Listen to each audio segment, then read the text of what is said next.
तद्गतेन मनसा पश्यन्ति यं योगिनो यस्यान्तं न विदुः सुरासुरगणा देवाय तस्मै नमः। प्राणपुरुषोत्तमाय नमः। ध्यानार्थे स्वागतार्थे पूजार्थे पुष्पाणि समर्पयामि। सकलोपचारार्थे इमानि गन्धाक्षतपुष्पाणि समर्पयामि। श्रीकृष्णविग्रहाय नमः। औषधीः प्रतिमोदध्वं पुष्पवतीः रशोपरि अश्व इव सजितवरी विरुधः पारिष्णव नैवेद्यादिकं समर्पयामि। श्रीप्राणपुरुषोत्तमाय नमः। भगवते व्यासाय नमः। नमोऽस्तु ते व्यास विशालबुद्धे फुल्लारविन्दाय तपत्रनेत्र येन त्वया भारततैलपूर्ण प्रज्वालितो ज्ञानमयप्रदीपः। भगवते व्यासाय नमः। भगवते सुखदेवाय नमः। योगीन्द्राय नमस्तस्मै सुखाय ब्रह्मरूपिणे संसार सर्वनष्टं यो विष्णुरातममुचत। ज्वालामालिन्ये नमः। रत्नेश्वरे नमः। सकलोपचारार्थे गन्धाक्षतपुष्पाणि समर्पयामि। हरिः ओम।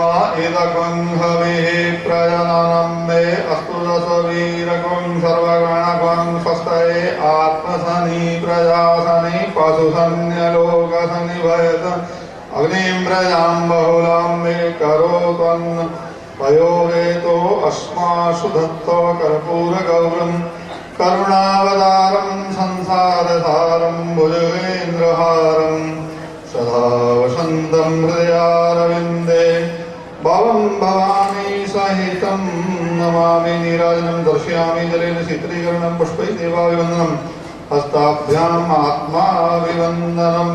हरिः ओम। यज्ञेन यज्ञमयन्त देवास्तानि धर्माणि प्रथमान्यासन्न देहनाकं महिमानं वचन्दयपूर्वे देवाः। ॐ नारायणाय विद्महे वासुदेवाय धीमहि तन्नो कृष्णः प्रचोदयात्। नानासुगन्धिपुष्पाणि यथा कालोद्भवानि च पुष्पाञ्जलिर्मया दत्तो गृहाण परमेश्वरः। मन्त्रपुष्पाञ्जलिं समर्पयामि। प्रदक्षिणाम् ॐ ये तीर्थानि प्रचरन्ति शकाहस्तानि खङ्गिणः ते खाग्वं सहस्रयोजने वदन्वानुतन्मषि प्रणमामि। चिदानन्दरूपाय विश्वोत्पत्त्यादिहेतवे तापत्रयविनाशाय श्रीकृष्णाय वयं नमः। पुराणपुरुषोत्तमाय नमः।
श्री गणेशाय नमः।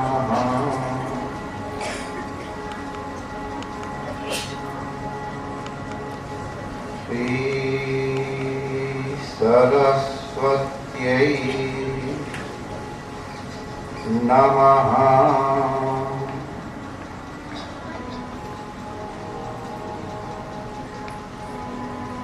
श्री पुराण पुरुषोत्तमाय नमः।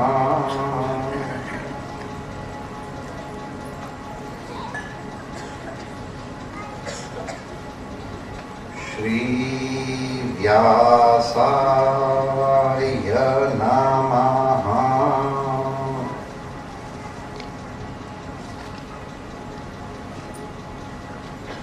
श्री शुकदेवाय नमः।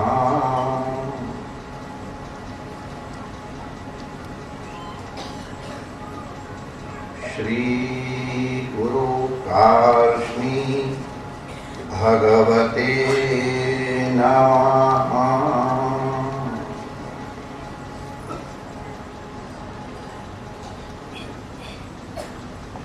नमो महद्भ्यः।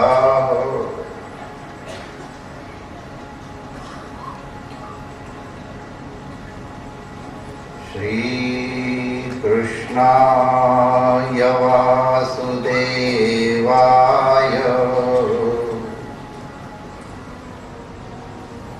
हरये परमात्मने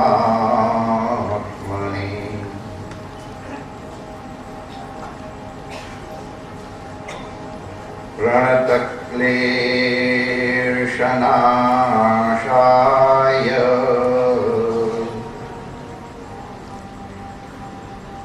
श्रीगोविन्दाय नमो नमः।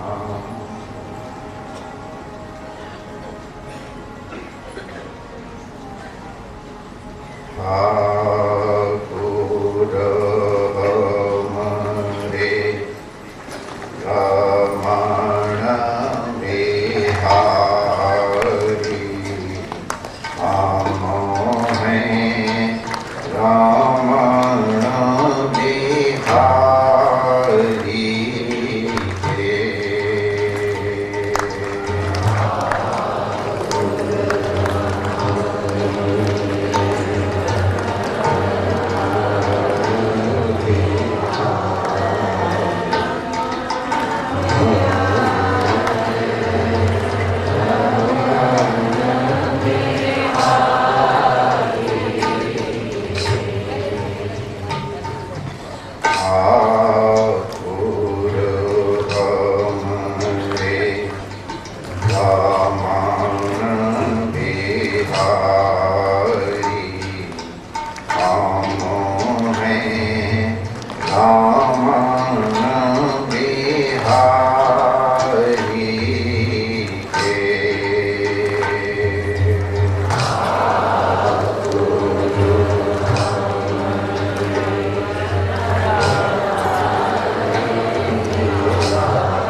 रमण बिहारी के।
सद्गुरुदेव भगवान की जय।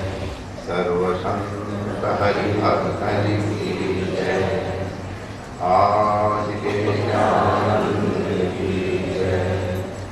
जय जय श्री राधे।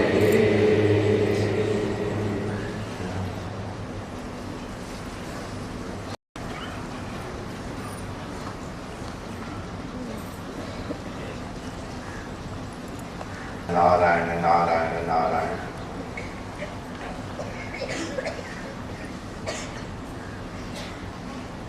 भगवान श्री ब्रज बिहारी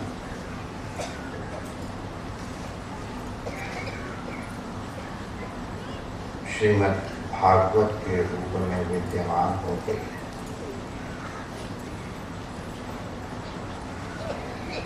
और स्वयं सुखदेव रूप में प्रकट हो गए।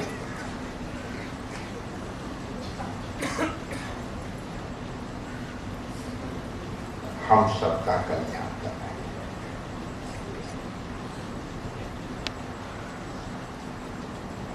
श्रीमद् भागवत हमारे कल्याण।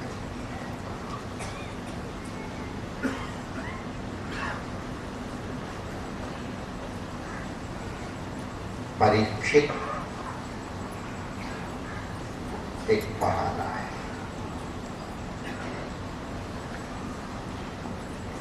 श्री सुखदेव जी महाराज ने परीक्षित से कहा, तुम्हारा ये प्रश्न लोकहित के लिए है।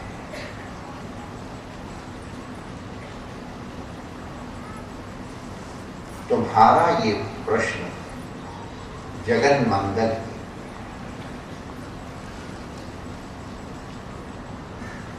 संत की प्रत्येक क्रिया जगत के मंगल के लिए ही।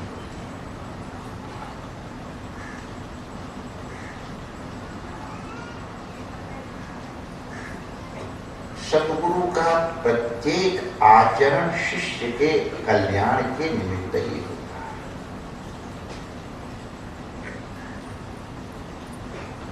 करुणा वर्णालय भगवान स्वयं सद्गुरु के रूप में अवतरे।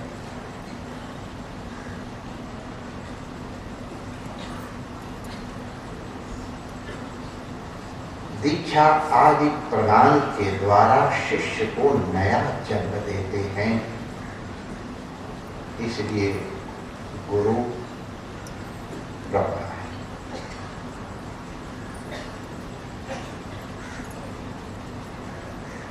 नया सर्जन करते हैं सब।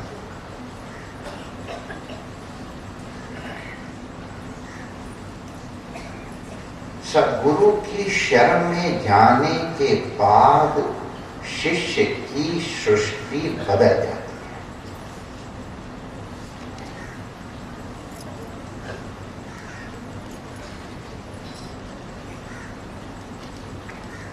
सद्गुरु की शरण में जाने के बाद शिष्य की दृष्टि बदल जाती है।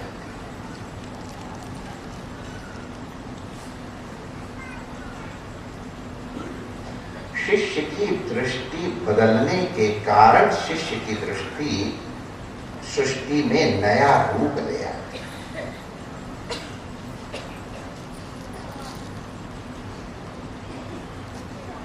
सृष्टि कभी बदलने वाली नहीं। सृष्टि को बहुत सुधारने की चेष्टा मत करो।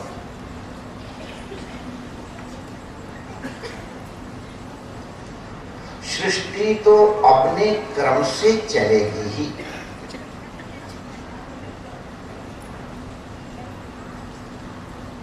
भगवान ने इतने अवतार धारण किए।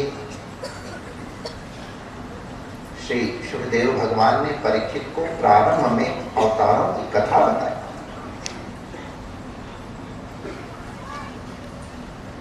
सुखदेव जी महाराज ने परीक्षित को इस सृष्टि का क्रम बताया। सृष्टि का क्रम बताते हुए श्री सुखदेव भगवान परीक्षित को ये समझाते हैं कि जो कुछ भी ये दृष्ट हो रहा है ये सब परमात्मा में है, परमात्मा के द्वारा है, परमात्मा से है। इसीलिए भगवान के विराट का वर्णन किया है।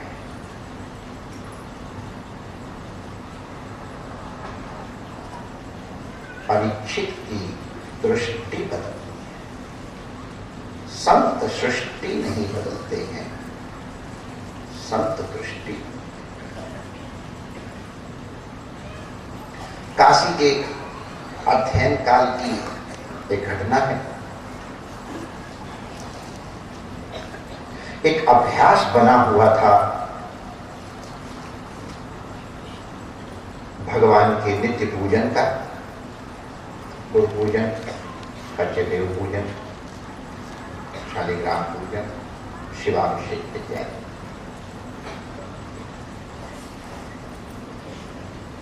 प्रातःकाल एक दिन मैं शिवाभिषेक कर रहा था तो एक निर्वाण संत पधारे।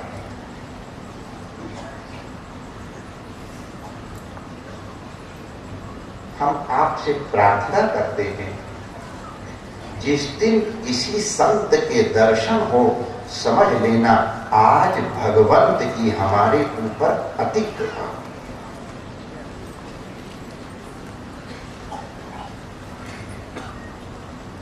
संत के दर्शन हो तो संत की कृपा, संत की प्रसन्नता प्राप्त करने की चेष्टा।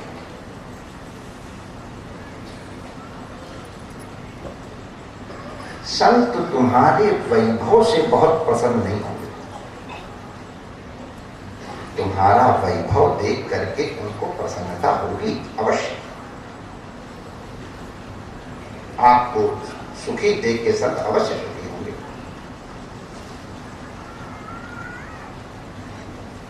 संत तुम्हारे भोजन से बहुत प्रसन्न नहीं है।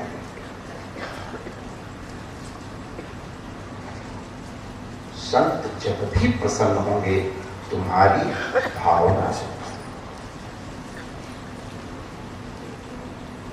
तुम्हारे हृदय का भाव क्या है? संत के पास किसी वस्तु की कमी नहीं।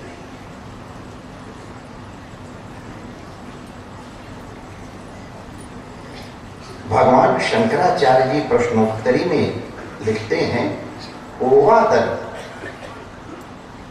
दरिद्र कौन है?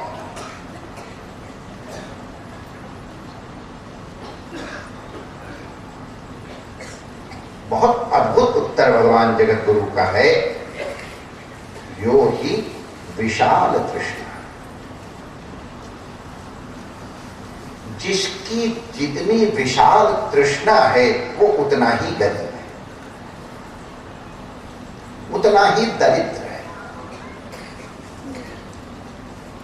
धन से, वस्तु आदि से कोई दरिद्र नहीं होता है। दरिद्रता मन की होती है।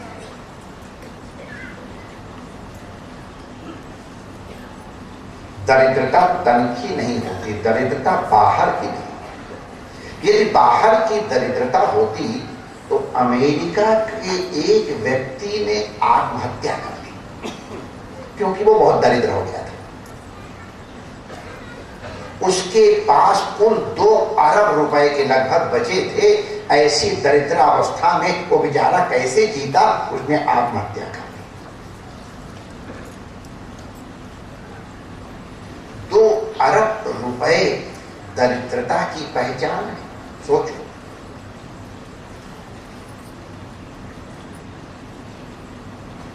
उसकी विशाल तृष्णा थी, वो खरबपति था, खरबपति बनना चाहता था और अधिक बड़ा बनना चाहता था।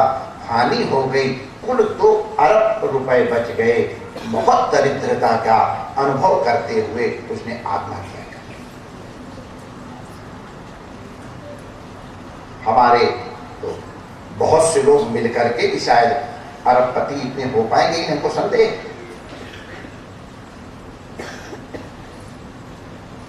दरिद्रता मन की।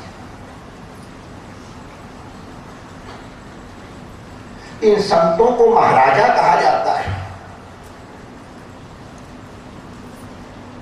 जिनके पास लंगोटी के लिए भी बहुत साधन नहीं है, रोटी भी मांग करके खाते हैं, उन्हें महाराजा कहा जाता है। इसलिए महाराजा कहा जाता है कि उनको किसी से कुछ चाहिए, कुछ अपेक्षा नहीं है, किसी चीज की कमी की अनुभूति नहीं होती है। इसलिए माना जाए, क्योंकि दरिद्र वही है जिसकी विशाल तृष्णा है। ओवा दरिद्रो ही विशाल तृष्णा। जिसकी तृष्णा जिसमें विशाल है वो उतना ही दरिद्र है। चाह गई, चिंता गई। भाई चिंता क्यों होती है? हमारे मन में इच्छा है सायंकाल हमको अमुक वस्तु की प्राप्ति हो। हमारे मन में संकल्प है कि हमें अमुक वस्तु की प्राप्ति हो। उस प्राप्ति की इच्छा ने ही हमको चिंता में डाल दिया, ये वस्तु हमको कैसे मिलेगी।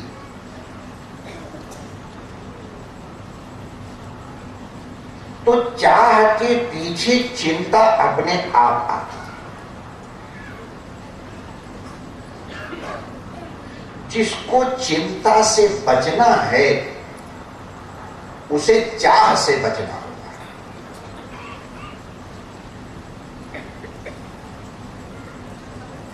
बार एक सर्द दिनों में स्त्रियों के शरीर बहुत अधिक नहीं देखे थे, जंगल में थे, वो आए गांव में भिक्षा के लिए।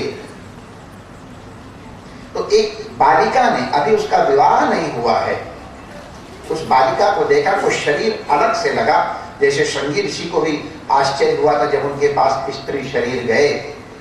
तो अपने पिताजी से कहते हैं, आज बड़े अद्भुत ब्रह्मचारी आए थे, उनकी जटाएं बड़ी सुंदर सुंदर थी, उनके नेत्र बड़े सुंदर थे, बड़े सुकोमल सुकोमल ब्रह्मचारी थे, उनके वक्षस्थल के ऊपर 2 मांसपिंड थे, वो बड़े आकर्षक थे। अब बेचारे उसको कुछ मालूम नहीं, इसी तरह अपने पिता से सीधे सीधे वर्णन कर दिया। तो उन संत ने भी पूछा, बेटा ये तुम्हारे वक्षस्थल पे 2 मांसपिंड कैसे हैं? अच्छा, सबको क्यों विकार से पूछ रहा है, कौन निर्विकार भाव से पूछ रहा है मालूम हो जाता है। डॉक्टर भी उन अंगों को अपने हाथ से स्पर्श करता है जिनको लोग छिपा के रखते हैं, लेकिन डॉक्टर जब अंग स्पर्श करता है तो किसी प्रकार की विजिगीषा नहीं होती है, क्योंकि डॉक्टर की दृष्टि अलग है।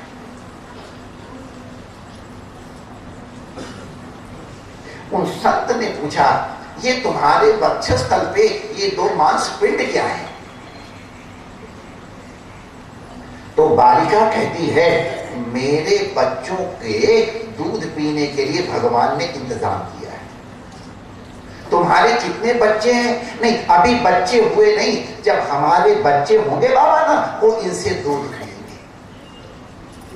संत ने उस बालिका को माता कह के प्रणाम किया और फिर भगवान को प्रणाम किया।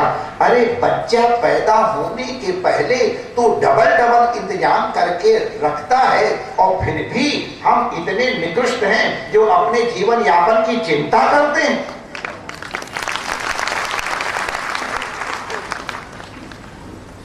जिसने चोंच दी है ना, वो चुग्गा अवश्य देता है।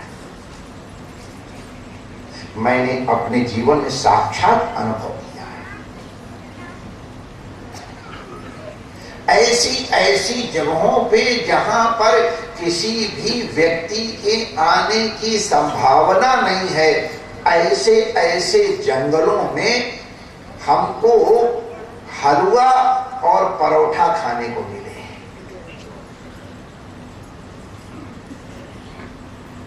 हमको स्मरण है संसार के आसपास की घटना। तो जब भगवान निरंतर हमारी चिंता कर रहा है,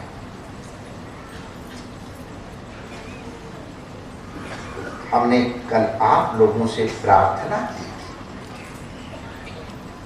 भगवान से बढ़कर के हमारा हितैषी और कोई नहीं,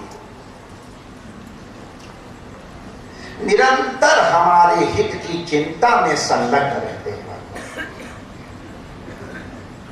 काशीवास के समय की दूसरी घटना आपको बता रहा हूं। मेरे मन में किसी एक विश्वविद्यालय में अध्ययन करने की इच्छा हुई, संतों की प्रेरणा से। उस संत मंडली के कुछ संत यहां बैठे हुए हैं। हम उस विश्वविद्यालय में गए, वहां प्रवेश की चिंता, प्रवेश के लिए हमने प्रयास किया। तो वहां के जो अध्यापक उनके खड़े हो गए, अरे महाराज आपको तो अवश्य होगा, आपको हाथ पकड़ा सी होगी। हम निश्चित हो गए।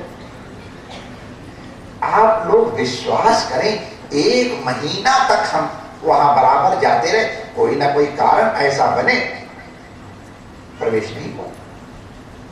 वहां विश्वनाथ मंदिर था, मैं रोज से बोलता था, मेरा क्यों नहीं प्रवेश करवा रहा, तेरा क्या बिगड़ रहा है, करवा देना।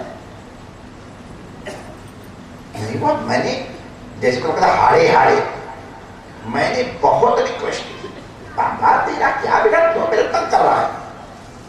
आप लोगों से सच कह रहा हूं, किसी प्रकार की कमी न होने पर भी 1 महीने तक मैं तंग हो गया, हाथ जोड़ जोड़ के तंग हो गया, दंडवत कर करके तंग हो गया। भोले बाबा को एक जा मत छोड़, हम दूसरी जगह चले गए।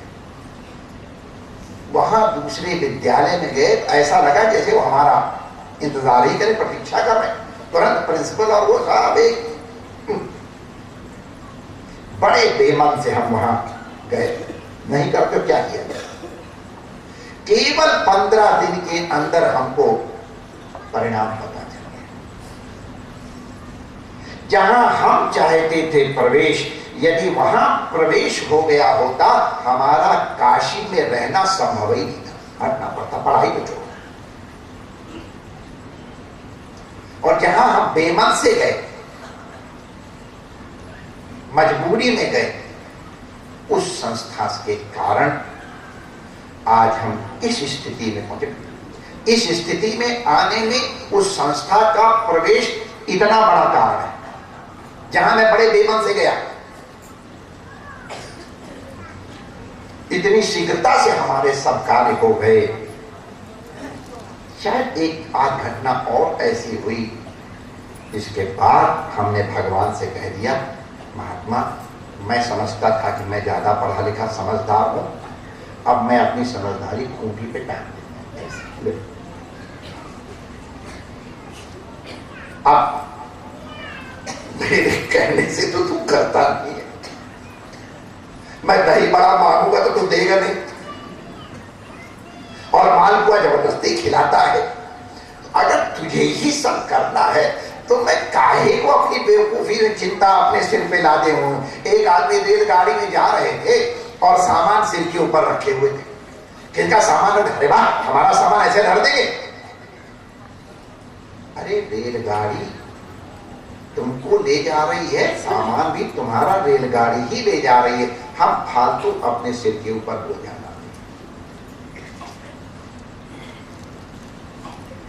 भगवान से ज्यादा बढ़िया सेवा कोई नहीं मैंने देख लिया। परीक्षा करके देखा, करना नहीं परीक्षा, भगवान की परीक्षा करना मूर्खता है, लेकिन अब हमने मूर्खता की तो अपनी मूर्खता बता देता हूं। अभी भी हमारे महापुरुष लोग जब कोई की ऐसा बैठे हैं, मगर उनकी नहीं करूंगा, थोड़ा उनको ऐसा लगेगा जी, उन्होंने कहा ये हाँ बस इसके बाद मैं चिंता ही नहीं करता हूं, तुम जानो तुम्हारा काम है, हम मौत मानते हैं। और इसीलिए देखो हमारा हेल्थ कितनी बढ़िया है, चिंता करते हैं। चिंता कदापि न कार्या, ऐसे संतों का आदेश।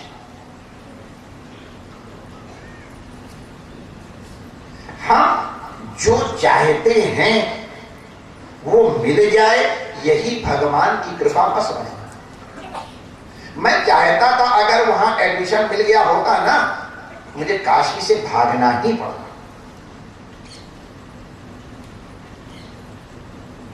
इसलिए माय डियर, अगर तुम्हारी इच्छा से कोई बात ना हो रही हो तो दुखी मत हो। मेरा अनुभव मैं तुम्हारे सामने बैठा हूं, एक एक चीज की डिटेल दे सकता हूं, चाहो तो तुमको शायद पेपर भी वहां मौजूद होंगे।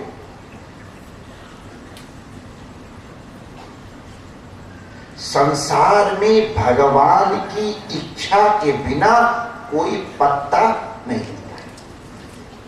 जो कुछ भी हो रहा है भगवान की इच्छा से।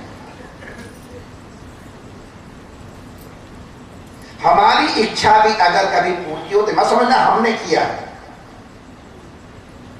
अच्छा, अब से कुल 2.5 महीना पहले क्या उम्मीद कर सकते थे हम और आप दोनों कि हम इस श्मशान में बैठ करके और भगवान सुखदेव और परीक्षित का संवाद सुनेंगे? कभी उम्मीद थी? कोई इंतजाम था?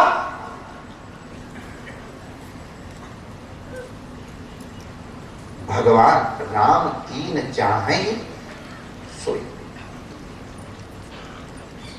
और राम वही करता है। अगर हमारे टाइफाइड का बुखार है और हम दही बड़ा मांगेंगे तो नहीं देगा। मानते हो? छोटे बच्चे को आप लोग खुद नहीं देते हो। कोई बच्चे की तरफ उंगली दिखा दे तो मां उसकी आंख फोड़ देगी, लेकिन वही माता डॉक्टर के पास जाके कितना बड़ा सुआ लगवाती है।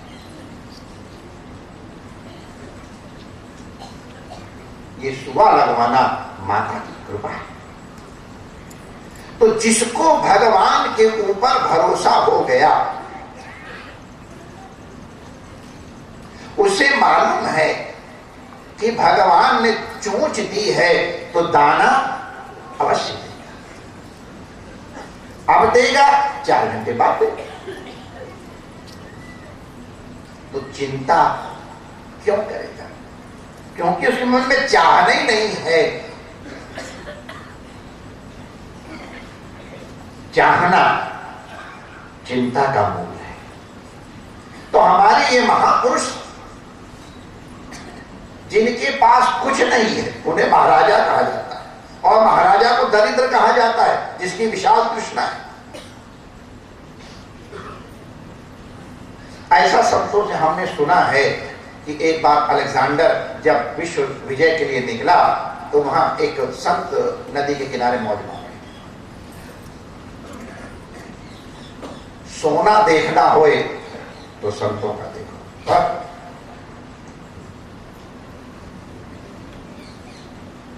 मस्ती से पड़े तो प्रणाम करने के लिए अलेक्जेंडर गया।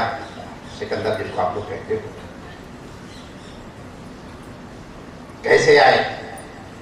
मैं युद्ध के लिए जा रहा हूं।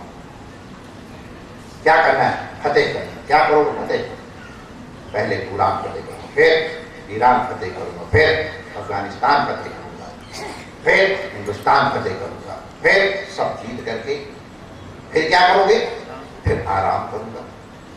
अरे बेवकूफ, इतना लड़ने खपने मरने के बाद आराम ही अगर तुझे करना है तो आजा मेरे बगल में, यहां से लेके वहां तक रेत ही रेत बढ़िया कहते, तू भी आराम कर, मैं भी आराम कर।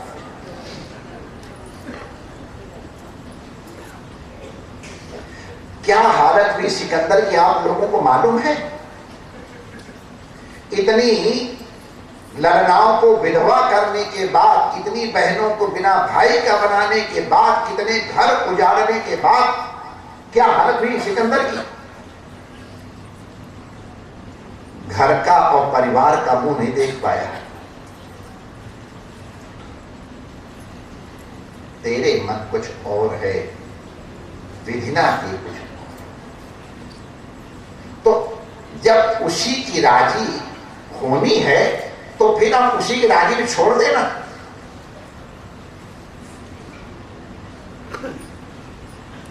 ड्राइवर ही गाड़ी ले जाएगा। अब तो फालतू चिंता कर, इधर उधर हमारी तरफ मस्ती से लेट गए।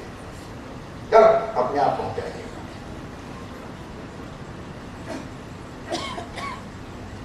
संत के पास कोई चाह नहीं होती है, इसलिए उनको कोई चिंता नहीं।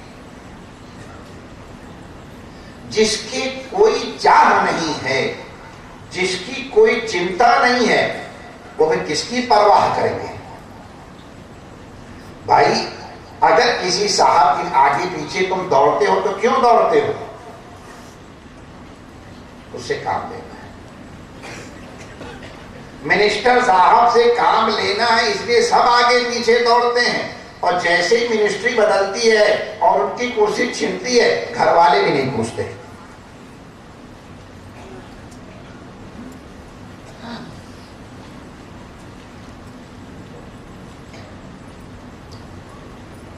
परवाह आप उसकी करते हो जिससे तुम्हें कोई गरज है।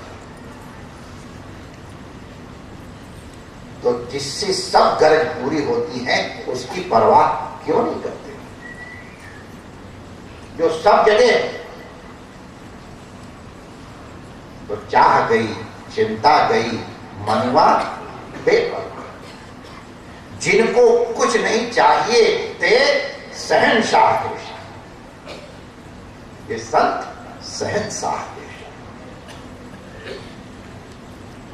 राजा महाराजाओं की भी उपेक्षा कर देते हैं, हमको तुमसे लेना कर।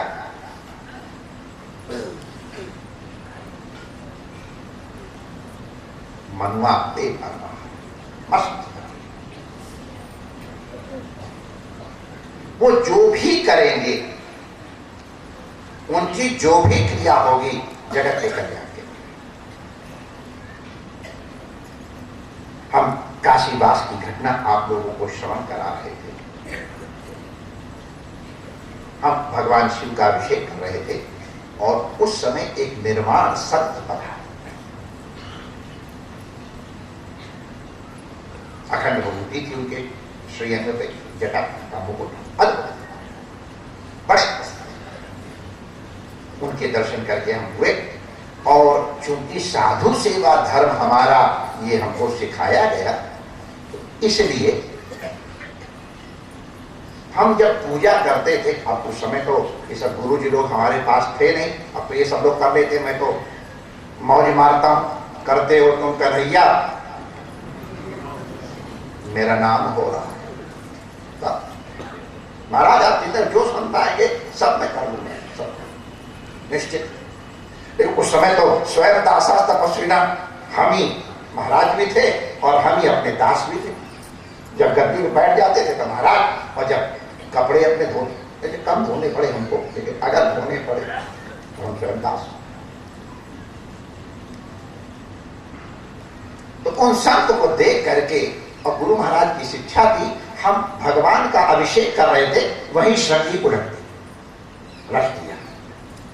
भोले बाबा की सेवा तो हम कर ही लेंगे, ये साक्षात भोले बाबा पधारे हैं, उनकी सेवा के लिए गए, हमने आसन दिया और प्रणाम किया।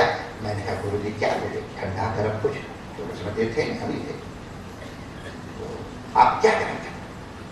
तो उन्होंने मेरा हाथ अपनी आंखों की तरफ देखा, बड़े अच्छे महात्मा, लेकिन उनकी आंखों से आंसू झलझला रहे थे। रोए तो नहीं, लेकिन बस अब निकले, अब निकले, अब। मैंने कहा, इनका मन बदलने, मैंने कहा कि कुछ ठंडा गरम महाराज। तो मेरा हाथ पकड़ बैठे, गुरु, मेरा यही नाम सब लोगों ने रखा शुरू से, मैं क्या करूं? गुरु बैठो, नहीं खाना पीना तो जिंदगी भर लगा रहेगा, आओ मैं तुमको वो देने जा रहा हूं जो आज से तुम्हारी जिंदगी बदल देगा।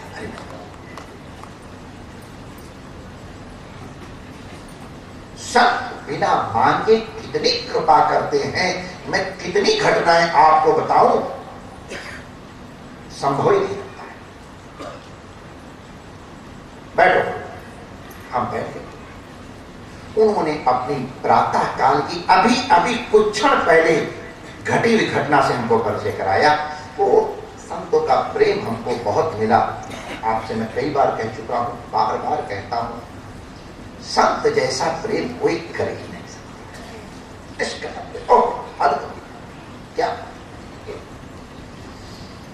जिनको कुछ नहीं चाहिए थे, शहंशाह के शाह, अगर शहंशाह प्यार करेगा तो दिल से ही शाही प्यार करेगा, टुकाची प्यार नहीं करता दुनिया वालों को, शाही प्यार। आप बैठ, कह रहे हम आपसे मिलने के लिए आ रहे थे, और उस समय पुल केवल राजघाट का था, उस पार से आने के लिए अभी पीपे का पुल नहीं बना था, अभी नया पुल जो बना ये भी नहीं बना था। तो प्रायः लोग रामनगर की तरफ से, विंध्याचल से आते थे तो नदी पार कर लेते थे नाव से। काशी में बड़ी अच्छी नाव है, और नाव वाले भी बड़े प्यारे, बहुत प्यारे, मस्त लोग। वहां के अहीर और वहां के मल्लाह, ये हिंदू धर्म के बहुत बड़े संरक्षक। जब भी कभी कुछ बात हुई है, मल्लाह और अहीर, इन लोगों ने वहां रक्षा की, बड़ी मजबूत और बड़ी समर्पित जाति है। जरा मस्त भी बहुत रहते हैं। तो उस पार बैठे थे, भी नाव आई नहीं। सब लोग मालूम गंगा किनारे चले तो सब जल्दी चले आए, वहीं गंगा में नहाए, तिलक तिलक हरि किए, उनको हरि करना करे, सबको भी भाषा है। और बैठ करके बात कर देखा कौन आ गया। तो विष्णु सहस्त्र नाम का पाठ करे, विश्वम विष्णु वशत्कारो भूत भव्य भगवत प्रभु पाठ कह रहे, गुरु मैं विष्णु सहस्त्र नाम का पाठ कर रहा।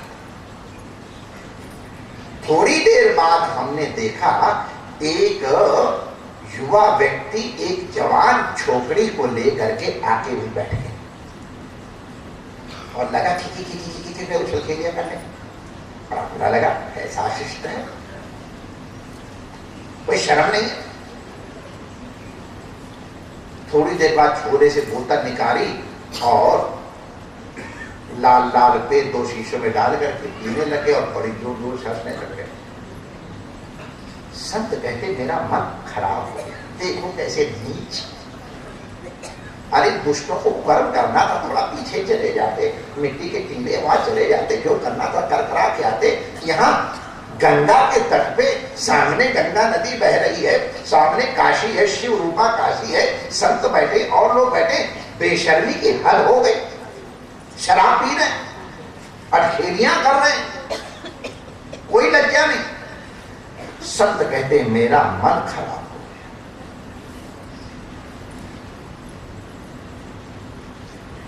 मैं पाठ तो कर रहा था, विश्व विष्णु वशत्कारो भूत भव्य भगवत प्रभु, लेकिन कैसे दुष्ट हो गए।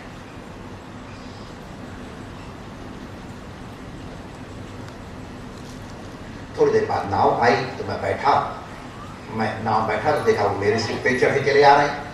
तो मैं थोड़ा और फर्क गया, क्योंकि असत व्यक्तियों का संग करेंगे तो उनके असत परमाणु मेरे शरीर में आएंगे। तो संत लोग जरा शरीर बचा के रखें। अगर संत शरीर बचा के रखें तो जबरदस्ती उनके ऊपर चढ़ने की कोशिश मत करें। बड़ी मुश्किल से संत परमाणु अपनी पवित्र और सुरक्षित रखें। इसलिए दुर्वासना युक्त शरीर और वस्तुएं उनको स्पर्श न करें, ये अच्छा है। अगर संत कहता है कि नहीं प्रणाम दूर से करो, तो संत की आज्ञा से दूर से प्रणाम करने में ही तुम्हारा कल्याण हो जाएगा। जबरदस्ती पैर छुओगे, संत का चित्त विकृत होगा, पीड़ित होगा, उस पीड़ा का परिणाम तुम्हें भोगना पड़ेगा। संत की दृष्टि देखो, तो संत सरके को और आगे सिर पे और आगे रहता है। अब संत कहाँ जा, आखिर नाव तो अंत आ गए, अब संत बैठ के चलो क्या किए, गंगा नहा लेंगे उस पार जाकर के, और क्या करें। नहीं, वो व्यक्ति आके कहता है बेटा इन महापुरुषों के चरण पर को कैसे दिव्य संत हैं, इनसे आशीर्वाद दो, प्रणाम करो। तो संत आश्चर्य से इसका मुंह देखने लगे, बेटा कह रहा है संतों को प्रणाम करो। आप पाठ कर रहे थे ना महाराज, इसलिए आपका चरण स्पर्श हमने नहीं किया। तो संत कह रहे ये दृष्टि क्या, मेरे दर्शन से इसकी दृष्टि बदल गई क्या? शराब पी रहा था, अब वो कर रहा था, और अब हमको महापुरुष और प्रणाम और ये सब कह रहा है। तो सब तो आश्चर्य से देखने लगे, इतनी मेरी सिद्धि, इतनी जल्दी अंतर। तो ऐसे आश्चर्य से उसका मुख देखने लग गए। तो कहता महाराज ये मेरी बड़ी पुत्री है। संत सच है, आप आश्चर्य न करें महाराज, सब तो कुछ और आश्चर्य कर रहे थे। यहाँ पूरब में ब्याह जल्दी हो जाता है, मेरा ब्याह जल्दी हो गया और जल्दी में फिर ये बेटी पैदा हो गई, और इसलिए हमारी बेटी की और हमारी उम्र में कोई बहुत फर्क आप नहीं लगता है, लेकिन मेरी है बहुत प्यारी बेटी, बहुत प्यारी, बहुत दिनों बाद आज हम लेकर के आए हैं, इसलिए बचपन की घटनाएं याद कर करके हंस रहे थे। प्रसन्न, हम लोग बाप बेटी का मित्र जाना है। बड़ी प्रसन्नता महाराज, बड़ी हंसमुख और बड़ी सीधी लड़की। एक बार बचपन में इसको बुखार आया था और हमसे संतरे का शरबत मांग रही थी, और हमने कहा भाई संतरे का शरबत तो तुमको देना ठीक नहीं दिया। तो मुझसे कहती है हमारी तुम्हारी खुट्टी, अब मैं तुम्हारी बेटी नहीं, मैं मम्मी की बेटी बन जाऊंगी। अब बच्चों को क्या मालूम है कि बिना हमारी मम्मी की बेटी तुम कहाँ बन जाओगी। तो महाराज इतनी भोली भाली है, आज मैं इसको संतरे का शरबत पिला रहा था तो मैं पूरे क्योरी बोल मेरी बेटी बनेगी कि मम्मी की बेटी बनेगी। आज मेरी बात जब सयानी हो गई है, लेकिन है बहुत भोली महाराज, आप इसको आशीर्वाद दो। संत कहते हैं गुरु मैं आशीर्वाद तो क्या देता, मेरा मन हुआ कि नाव यहाँ से फट जाए जहां मैं बैठा हूं, और इस गंगा की बीच धारा में डूब करके मर जाए। मैंने ये भेष ले रखा है, निर्वाण वेश, मैंने संत का वेश धारण कर रखा है, और मेरी दृष्टि इतनी बुरी, ये तो पिता और पुत्री हैं, और मैंने उसमें काम का दर्शन किया। ये पी रहे संतरे का शरबत और मैंने उसमें शराब की कल्पना की। गुरु ये सारा दोष मेरी दृष्टि का था। मेरी वासनाएं वहां आरोपित हो रही हैं। पिता पुत्री का स्नेह मैं न देख करके कामी और कामिनी का दर्शन किया। वो तो संतरे का शरबत पी रहे थे और हमने वहां शराब की कल्पना की। आंसू छल सिर के गए। गुरु, सृष्टि नहीं बिगड़ी है, हमारी दृष्टि बिगड़ी है, इसलिए सृष्टि को मत सुधारो, अपनी सृष्टि को।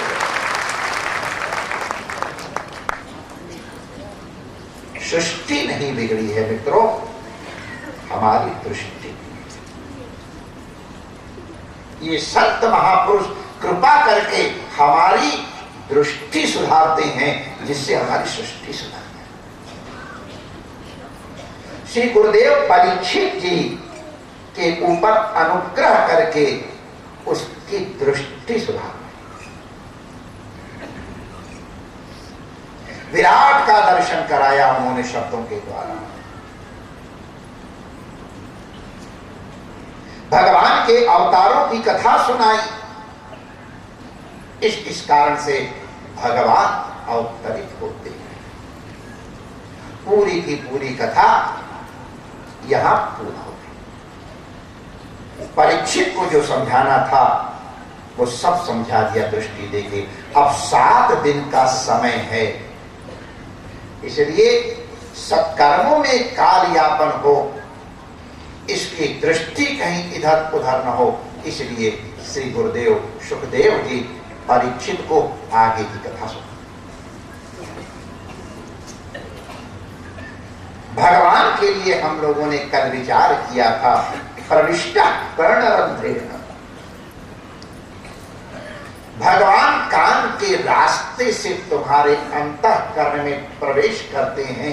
धुनोत शमलम कृष्ण, अंतःकरण के सारे मैल को निवृत्त करते हैं। जैसे शरद काल आने पे सरोवर निर्मल हो जाता है, नदियां निर्मल हो जाती हैं, उसी प्रकार भगवान के आगमन से अंतःकरण का निर्मल, वृत्तियां समाहित हो जाती हैं। और जैसे हरिद्वार में गंगा जी की तलहटी में कोई सिक्का पड़ा हो तो ऊपर से दिखाई पड़ जाता है, उसी प्रकार अंतःकरण में विद्यमान भगवान के सहज दर्शन। श्रवण का बहुत महत्व है। श्रवण के लिए पहले गुरुदेव तत्व का ज्ञान बता देते हैं। तत्व ज्ञान के अनंतर फिर तद अनुरूप नियम का पालन, इसका भी संकेत करते हैं।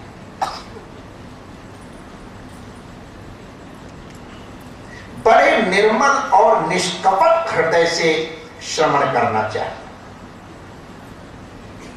कई लोग कपट लेकर के आते हैं, कई लोग अभिमान लेकर के कथा में आते हैं, कई लोग गौरव लेके कथा में प्रवेश करते हैं। यदि हृदय निर्मल नहीं है तो कथा का श्रवण वृथा है। हृदय की निर्मलता, घड़े का आभिमुख्य और घड़े का कचरा ये निकलना आवश्यक है, तब अमृत संचित।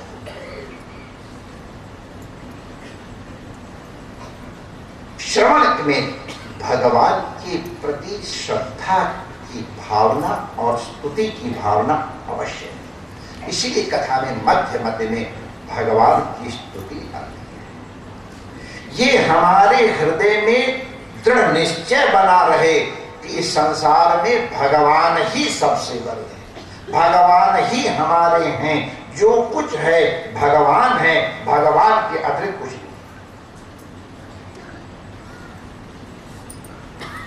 अंतःकरण से भगवान की उत्कर्ष का चिंतन, वाणी से भगवान के चरित्रों का और नाम का गुणगान, और कान से भगवान के गुणों का श्रवण अंतःकरण को निर्मल बनाते।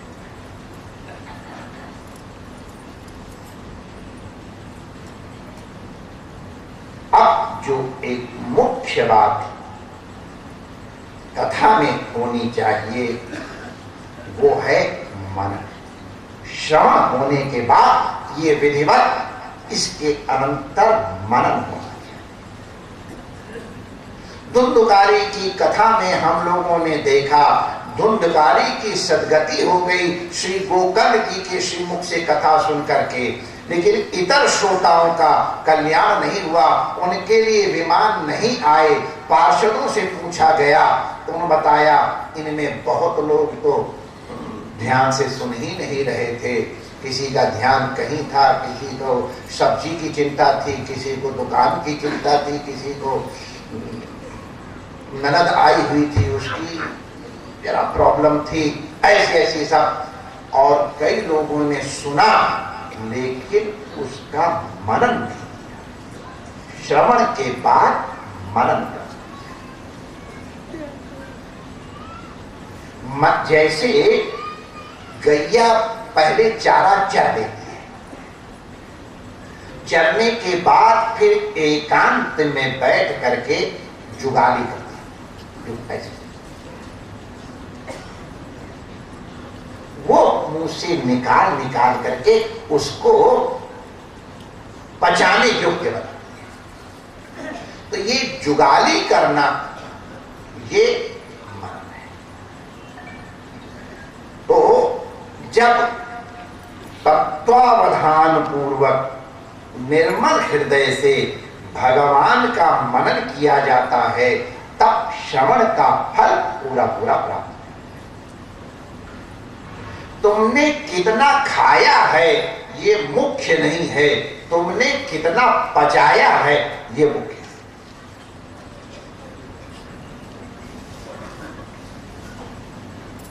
हमारे एक संत थे, ठंडाई पीते बड़े, और संतों की लीला है तो अद्भुत है। ओह क्या बात, उनको ठंडाई बड़ी पसंद है। तो बादाम थे उनको करने के लिए कहते आज बादाम कुछ है, बादाम कुछ कम है, और कहे बादाम के लिए झगड़ मत, रगड़,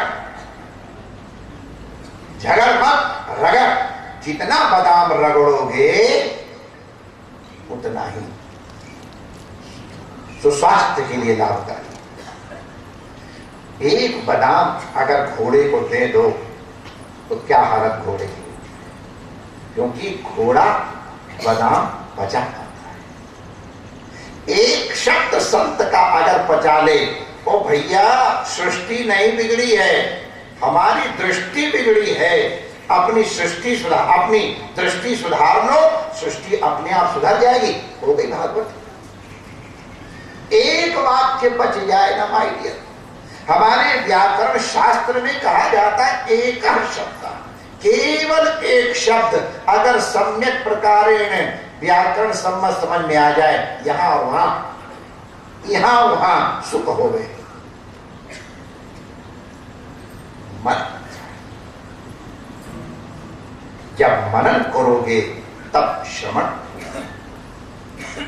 तो मनन कैसे किया जाए, आप लोगों को मनन करने की विधि से परिचित कराया जाए। मनन दो तरह से होता है, एक उत्पत्ति के द्वारा और दूसरा उपपत्ति के द्वारा।